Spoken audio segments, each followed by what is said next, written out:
Jangan lupa subscribe YouTube channel Metro TV News dan jangan lupa nyalakan notifikasinya.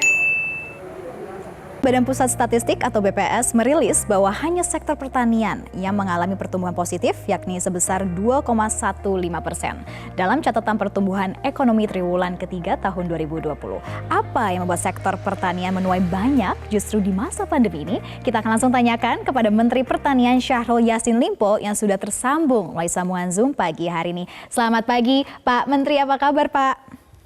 Ya, selamat pagi. Assalamualaikum warahmatullahi wabarakatuh. Kabar baik semuanya. Mudah-mudahan Jumat ini Jumat berkah untuk kita semua.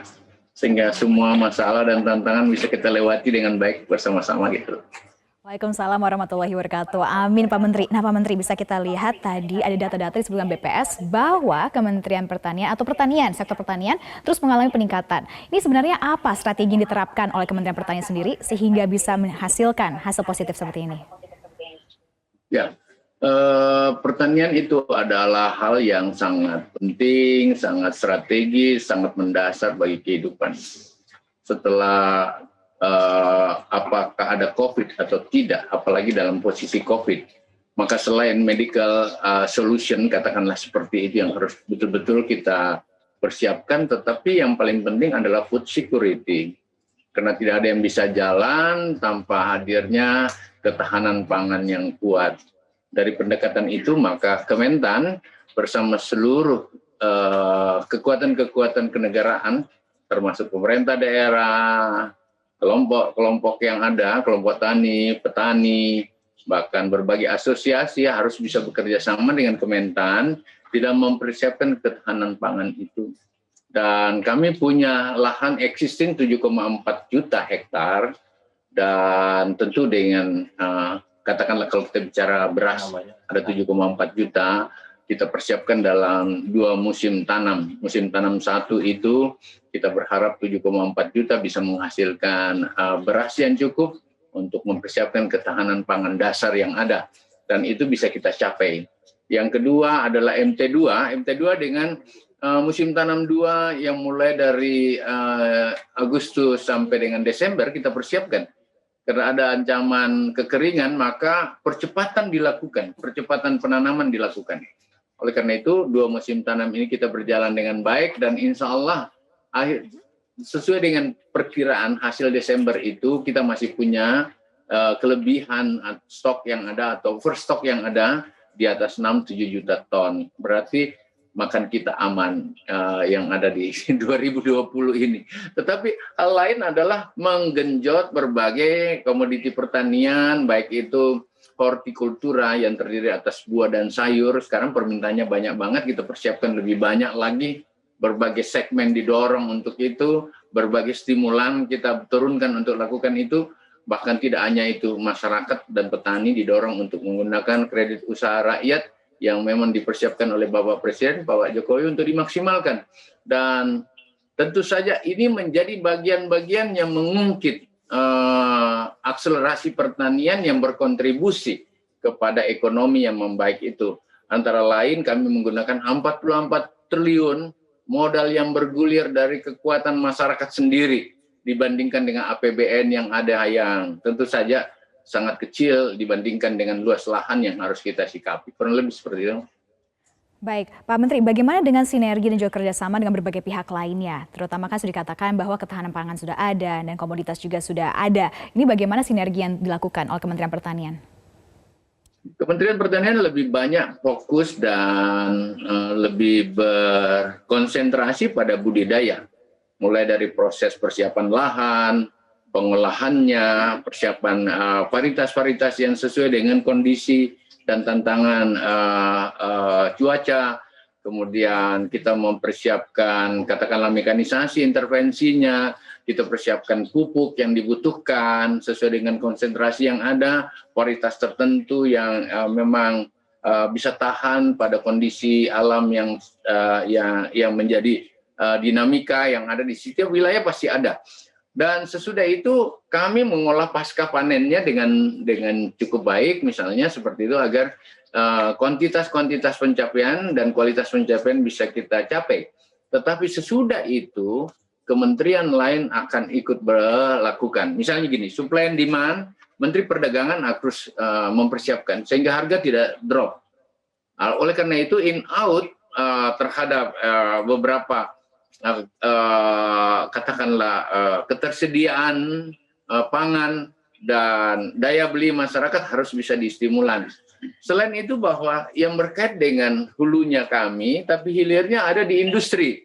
Industri juga harus bisa didorong terus oleh Kementerian Perindustrian. Dari budidaya sampai dengan industrinya, jadi petik, olahnya, dan jualnya itu, pemerintah harus hadir di situ, tetapi pemerintah daerah dalam hal ini gubernur dan para bupati memegang andil yang sangat besar untuk mengenergikan daerahnya mencapai tujuan itu. Gitu.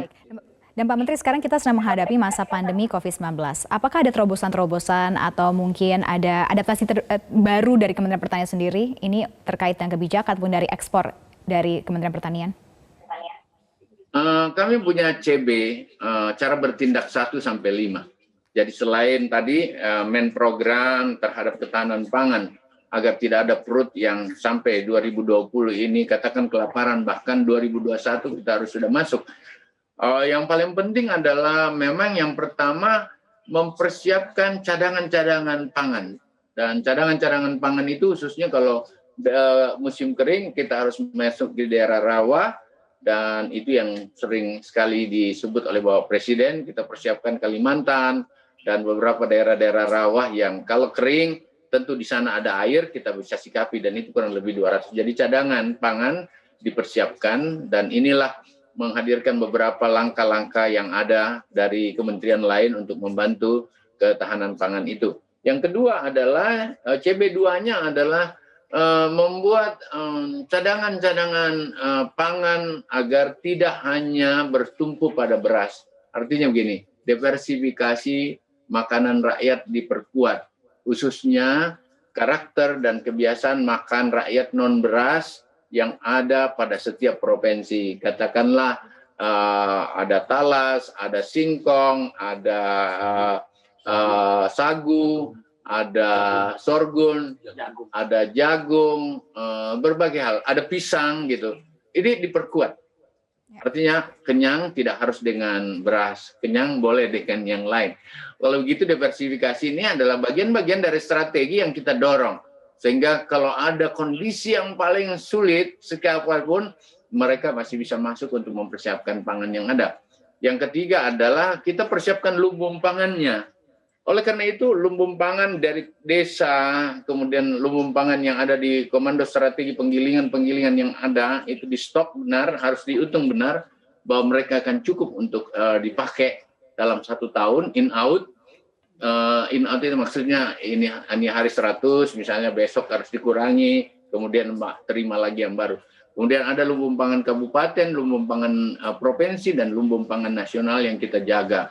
CB4-nya adalah kita masuk pada food estate, artinya dikorporasikan beberapa pertanian sehingga bisa mendongkrak akselerasi yang ada. Dikorporasikan itu misalnya petani di Jawa yang kecil-kecil harus dikorporasikan dalam lahan 1.000 hektar, dengan demikian ya cara menjualnya juga bisa dengan baik, kemudian menggilingnya dengan RMU, Rice Mill Unit, atau penggilingan yang lebih mekanisasi, lebih teknologi yang baik, sehingga beras-beras premium bisa kita ciptakan. Nah, ini juga membangun setiap langkah pertanian adalah sebenarnya membangun lapangan kerja.